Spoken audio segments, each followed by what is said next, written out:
नमस्कार, आदाब, सत श्री अकाल दोस्तों। Welcome back to your own channel current affairs express पे। तो गाइस, आप सब लोग को पता है कि हमारा prime minister Narendra Modi ji SCO summit पे गया था, तो उधर व्लादिमीर पुतिन और इनके साथ आपका चाइना का शी जिनपिंग, इन लोग के साथ बातचीत हुआ है। तो मीटिंग सक्सेसफुल था।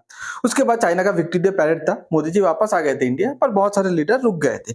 उसमें से किम जोंग उन भी उन लोग के साथ दिया था, मतलब एससीओ का मेंबर नहीं है, बाद में आया था विक्ट्री डे पैरेड के लिए। पाकिस्तान का प्राइम मिनिस्टर, उसके बाद व्लादिमीर पुतिन, सब रुक गए थे।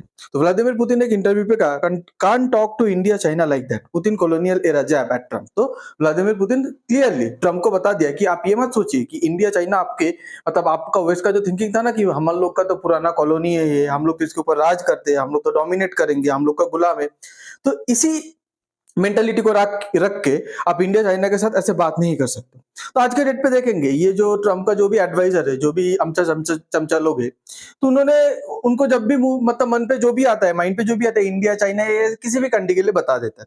जैसे ये पीटर नवारो पहले बताता है यूक्रेन रशिया वॉर, उसको मत बोलिए, वो तो पुतिन का वॉर नहीं है, वो तो मोदी का वॉर है। मोदी ये वॉर लड़वा रहा है पुतिन के थ्रू, इतना बड़ा इंजाम लगा देता है। फिर बाद में बोलता है इंडिया तो रशिया का वॉशिंग मशीन है, रशिया जो भी गलत काम करते हैं, इंडिया एकदम उसको धो के साफ करके सामने खड़ा कर देता है। इंडिया तो क्रेमलिन का लॉन्ड्रोमैट है। इंडिया तो रशिया से तेल खरीद के, युद्ध का फायदा उठा के कम दाम पे तेल खरीद के उसके प्रॉफिट कर रहे हैं। आधे बोलते हैं इंडिया पे जो ब्राह्मण लोग हैं, वो रशिया का जो वॉर से फायदा उठा रहे हैं और प्रॉफिट कर रहे हैं, बाकी आम पब्लिक को वो तेल का जो कम प्राइस है उसको पहुंचने नहीं दे रहा है। ठीक है। उसके बाद ट्रम्प भी बीच बीच में आता है, बोल देता है कि इंडिया पे ऊपर सेकेंडरी टैरिफ लगा दूंगा, इंडिया के ऊपर ये कर दूंगा। बाद में बोलता है इंडिया और रशिया की इकोनॉमी तो डेड इकोनॉमी है। तो इंडिया का इकोनॉमी जो दुनिया का सबसे फास्टेस्ट ग्रोथ इकोनॉमी है, कुछ दिन पहले उसका डेटा आया है।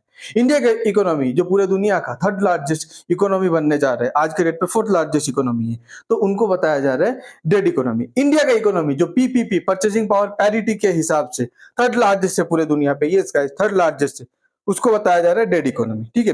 तो पुतिन ने देखिए क्या बोला है, ये 1 मिनट का वीडियो है, आप एक बार सुनिए इसको। You have countries like India, almost 1.5 billion people, China, with powerful economies, but they also have their own domestic political mechanisms and laws. So when somebody tells you that they're going to punish you,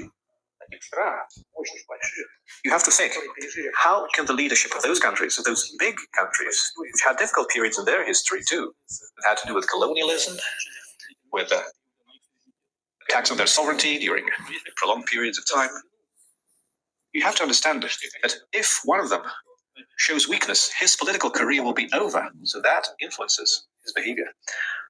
Just the colonial era is now over. They have to realize that they cannot use this tone in speaking with their partners.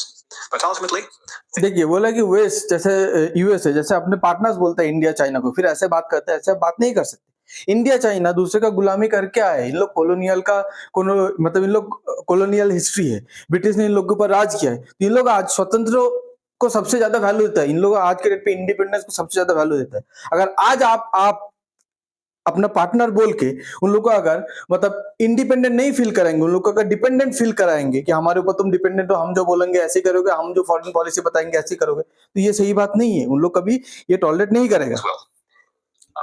peace sorted out, everything will take its place, and we will see a normal political dialogue again. तो बोला कि सब कुछ ठीक हो जाएगा। I hope, आशा करता हूँ सारे कंट्री के बीच नॉर्मल पॉलिटिकल डायलॉग भी स्टार्ट हो जाएगा। ठीक है। उसके बाद ये तो ट्रम्प का दुश्मन है जो एक ट्रम्प को सलाह दिया है। आज के डेट पे ट्रम्प का दोस्त ये है फिनलैंड का प्रेसिडेंट। ट्रम्प गोल्फ खेलने पे बड़े आदमी है, बिजनेसमैन है, ठीक है, गोल्फ खेलने पे बहुत दिलचस्पी रखते हैं, पसंद करते हैं गोल्फ खेलना। तो फिनलैंड का जो प्रेसिडेंट है वो ट्रम्प का बहुत क्लोज है, वो गोल्फ पार्टनर बोला जाता है ट्रम्प का। तो रिसेंटली फिनलैंड का जो प्रेसिडेंट है ये नेटो ज्वाइन किया है, ओके, ताकि ट्रम्प मतलब यूएसए, यूरोप, रशिया को मतलब फिनलैंड को रशिया से बचा सके। तो ये भी आज के डेट पे एक एडवाइस दे दिया है ट्रम्प को कि ग्लोबल साउथ स्पेशली ये ग्लोबल साउथ पे बहुत सारा कंट्री आता है। चाइना आता है, उसके बाद आपका फिलीपींस आता है, वियतनाम आता है, इंडोनेशिया आता है, म्यांमार आता है, बहुत सारे कंट्री, पाकिस्तान, अफगानिस्तान, ये सब आते हैं। ठीक है। ये अरब कंट्रीज आते हैं, पर इन्होंने सिर्फ इंडिया का नाम लिया और बोला यूएसए इंडिया को जैसे ट्रीट कर रहे हैं वो सही नहीं है। आप इसका वीडियो सुनिए क्या बताता है इंडिया के बारे में। On the two questions posed, the first is very directly linked, I think, to the ongoing competition for a new world order. We've seen that the post-Cold War era is over. I actually think that the tipping point was the beginning of Russia's war of aggression full scale on the 24th of February 2022. And this has led to a jostling of power, at the same time a weakening of multilateral institutions, rules and norms. And the narrative put forward from countries in the global east, namely China and Russia, is that multipolarity will provide a solution for a peaceful coexistence and global cooperation. I disagree with this approach. I think multilateralism is the best way to drive cooperation forward. What we saw with the Shanghai Cooperation Group is what we have been seeing in the sidelines for a longer time. देखिए ये directly बताते हैं कि आज के date पे मल्टीपोलरिज्म एक वे मल्टीपोलरिज्म पहले मतलब क्या होता है यूनिपोलरिज्म होता है मतलब यूएसए बोलेगा मैं अकेला राजा हूँ आज के डेट पे कोई अकेला राजा किंग हो नहीं सकता है क्या बोला सब कंट्री मिलके मल्टीपल कंट्री मिलके सब एक दूसरे को किंग मानेंगे ऐसा है फिर बाद में एससीओ की बात करते हैं कि हम लोग एससीओ पे जो देख रहे हैं वो वेस्ट के लिए एक बहुत बड़ा डिजास्टर है इसके बाद ही देखिए इंडिया का नाम लेगा फिनलैंड का president There's an attempt to undermine the unity of the global West. And my message, not only to my European colleagues, but especially to the United States, is that if we don't drive a more cooperative or dignified foreign policy with especially the global South, the likes of India, we're going to lose this game.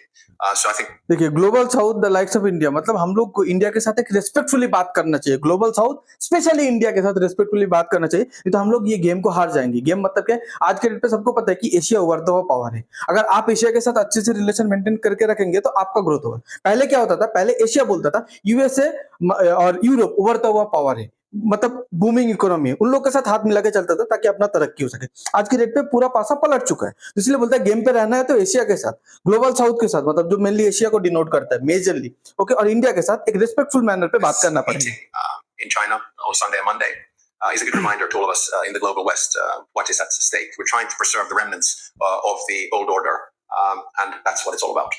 तो बोला कि अब मतलब ये SCO meeting से पहले की interview है तो मैं आपको दिखाया तो इन्होंने बताया कि जो एससीओ मीटिंग होने वाला है संडे मंडे जो ऑलरेडी हो चुका है तो ये हम लोग के लिए एक आई ओपनर है हम लोग को आंखा खुल जाना चाहिए कि हम लोग जैसे पॉलिसी फ्रेम कर रहे हैं पॉलिसी चला रहे हम लोग ये गेम पे टिके नहीं रह पाएंगे हम लोग हार जाएंगे ठीक है ओके इसके बाद अमेरिका हमेशा सोचा है कि इंडिया चाइना के बीच फूट लगा के रखो लड़ाई करवाते रहो बट इंडिया रशिया का जो दोस्ती है उसको एकदम तोड़ दो पर अमेरिका हमेशा चाहता है कि इंडिया रशिया का जैसे दोस्ती है ऐसा दोस्ती इंडिया और अमेरिका को देखिए अमेरिका को एक बात समझना पड़ेगा इंडिया रशिया का जो दोस्ती है ना वो भरोसे के ऊपर बना है पैसे के ऊपर नहीं बना है ठीक है भरोसे के ऊपर बना है तो देखिए जब भरोसे के ऊपर दोस्ती बनता है कैसा बिहेव होता है इधर देखिए मोदी जी ये पुतिन के साथ जब हाथ मिलाते हैं क्या बोलता है देखिए लास्ट पे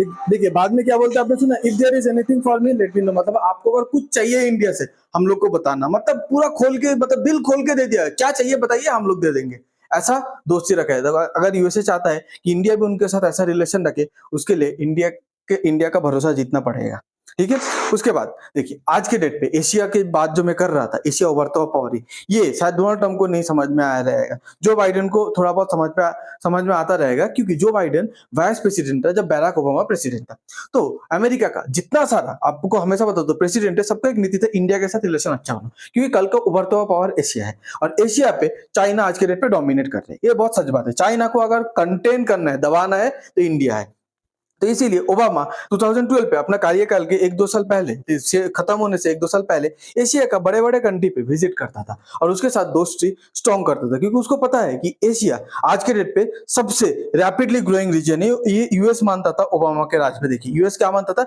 एशिया सबसे तेजी से इकोनॉमिकली उभरता हुआ रीजन है पूरे दुनिया पे तो अगर आप पीपीपी के टर्म पे देखेंगे पीपीपी मतलब परचेसिंग पावर पैरिटी ऐसे जीडीपी होता है पीपीपी होता है मतलब एक कंट्री है उसके देशवासी को एवरेज वो कितना खरीद सकता है खरीदने के लिए उसके जेब में कितना पैसा है तो ऑन एवरेज ऐसे एक निकाला जाता है ठीक है तो जैसे कि पीपीपी पावर पे आज के डेट पे यूनाइटेड स्टेट नंबर 1 पे नहीं है जीडीपी के मामले पे 1 पे बट चाइना 1 पे यूनाइटेड स्टेट सेकंड पे थर्ड पे इंडिया है फोर्थ पे रशिया है फिफ्थ पे जापान है सो टॉप 5 कंट्री पीपीपी के टर्म पे टॉप 5 में से 3 कंप्लीट एशियन कंट्री है चाइना इंडिया जापान रशिया उसको यूरेशियन बोला जाता है मतलब यूरोप पे थोड़ा पड़ता है और ज्यादातर उसका एरिया एशिया पे पड़ता है तो मतलब 4 कंट्री एशियन हो गया अमेरिका अकेला ठीक है आपका मतलब नॉन एशियन कंट्री है। तो अमेरिका के साथ में देखिए, रशिया तो कभी आएगा नहीं, चाइना भी कभी आएगा नहीं, अमेरिका खुद एक बंदा खड़ा है, जापान उसके साथ पे। तो अमेरिका हमेशा सोचता था कि इंडिया हमारे साथ हो जाए, तो आउट ऑफ 5 मेजर 3 कंट्रीज हमारे साथ रहेगा। 6th कंट्री कौन है पता है? जर्मनी। जर्मनी यूरोप हमेशा से अमेरिका के साथ है। तो यही सोच रहा था, जिसको डोनाल्ड ट्रम्प ने पूरा बिगाड़ दिया। पूरा मतलब इंडिया यूएसए का जो रिलेशन जो 20, 25, 30 ईयर्स से जो धीरे धीरे बिल्ड हो रहा था, उसको खत्म कर दिया 6 महीने भी। अब देखिए, इंडिया आज के डेट पे इतनी इंपॉर्टेंट कंट्री क्यों है? सेमीकंडक्टर पूरे दुनिया का मतलब आज एकदम मतलब सेमीकंडक्टर किसी कंट्री से आप उठा लेंगे ना, वो कंट्री का मतलब जो ग्रोथ है इलेक्ट्रॉनिक सेक्टर पे, स्पेशली हर एक चीज पे उसका ग्रोथ खत्म। ईवी बोलिए, स्पेस सेक्टर बोलिए, मोबाइल बोलिए, टेक्नोलॉजिकल सेक्टर पे खत्म। तो इसीलिए इंडिया ने बोला कि हम लोग किसी कंट्री के ऊपर डिपेंडेंट नहीं रहेंगे, डिपेंडेंट करके फंस चुके हैं। ठीक है, तो आज के डेट पे इंडिया ने 180 नैनोमीटर का एक खुद पहला सेमीकंडक्टर चिप डेवलप किया। किसने डेवलप किया? एचसीएल सेमीकंडक्टर लिमिटेड बोल के इंडिया का एक ऑर्गेनाइजेशन है, उन्होंने डेवलप किया। अब बोलेंगे 180 नैनोमीटर आज के डेट पे बहुत पुराना जमाने का चिप है। ठीक है, पर हम लोग स्टार्ट एटलीस्ट किए, घर पे चुपचाप बैठे नहीं रहे। तो आप देख सकते हैं कि यही चिप हम लोग ने डेवलप किया, एचसीएल ने। आप इधर देख सकते हैं एचसीएल ने डेवलप किया। इसका नाम क्या दिया गया? विक्रम दिया गया है। ठीक है, ये 180 नैनोमीटर का चिप है। आज के डेट पे अगर आप देखेंगे 5 नैनोमीटर, 6 नैनोमीटर, 7 नैनोमीटर का चिप चिप आज के डेट पे एडवांस जो चिप का साइज होता है 5, 6, 7, 8 ऐसा नैनोमीटर का चिप है। पर वो इंडिया 180 नैनोमीटर बना है। But at least I am happy, we all should be happy, we are proud, India पहला कदम तो ले चुका है। अब देखेंगे, ये है एचसीएल। एचसीएल का एक बहुत ही पुराना कहानी है, मैं आप लोग को अपने पुराने वीडियो पे बताया था। एचसीएल पूरे दुनिया जब चिप के बारे में नहीं सोचता था, एचसीएल क्या करता था? सोचा था इंडिया को चिप पे एकदम मास्टर बनाएंगे, एकदम लीडर बनाएंगे। पर एचसीएल पे अचानक अनएक्सप्लेनेबल एक आग लग जाते है, एचसीएल कंपनी पूरा जल के राख हो जाता है। जितना भी ब्लूप्रिंट वगैरह जो भी था पूरा राख हो जाता है। फिर इंडिया सेमीकंडक्टर पे पीछे आ जाता है। बाद में एचसीएल आज के डेट पे फिर खड़ा हो रहा है, फिर एकदम स्क्रैच से खुद को बना रहा है। ठीक है, अब देखिए, चिप एक ऐसा चीज है, जब ग्लोबल चिप शॉर्टेज हो गया था, जो कंट्री मेजरली चिप बनाते हैं, सबसे ज्यादा चिप बनाने पे नंबर 1 कौन है? ताइवान है। उसका चाइना है, अमेरिका भी बनाता है, उसका एनवीडिया, ओके, ये सब कंपनी बनाते हैं। तो अब अगर अब इंटेल, उसका जापान भी बनाता है। तो ये जब चिप का शॉर्टेज हो गया, तो इंडिया दूसरे से चिप मंगाता था। इंडिया के पास चिप नहीं आ रहा था। इंडिया का जो ऑटोमोबाइल सेक्टर था पूरा बैठ गया। इंडिया मोबाइल फोन, लैपटॉप उस टाइम उतना बनाता था नहीं, ऑटोमोबाइल बनाता था, कार वगैरह बनाता था।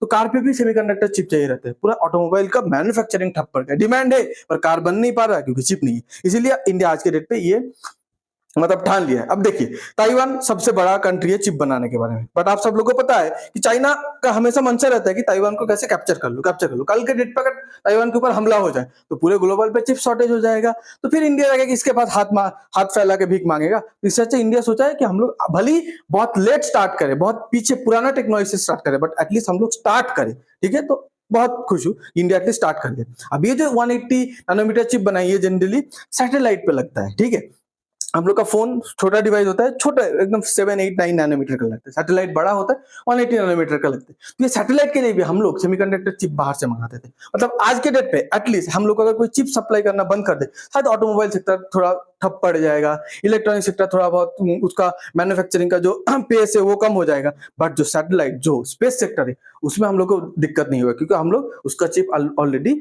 बना चुके हैं। तो आपको अगर ये वीडियो अच्छा लगता है तो please like, share and subscribe. आप क्या सोचते हैं? इंडिया का चिप बोली, इंडिया का आज के डेट पे ग्लोबल स्टेटस कहाँ है? कौन सी कंट्री के बराबर है? आप कमेंट करके बता सकते हैं। Thanks for being here, your time really matters. God bless you.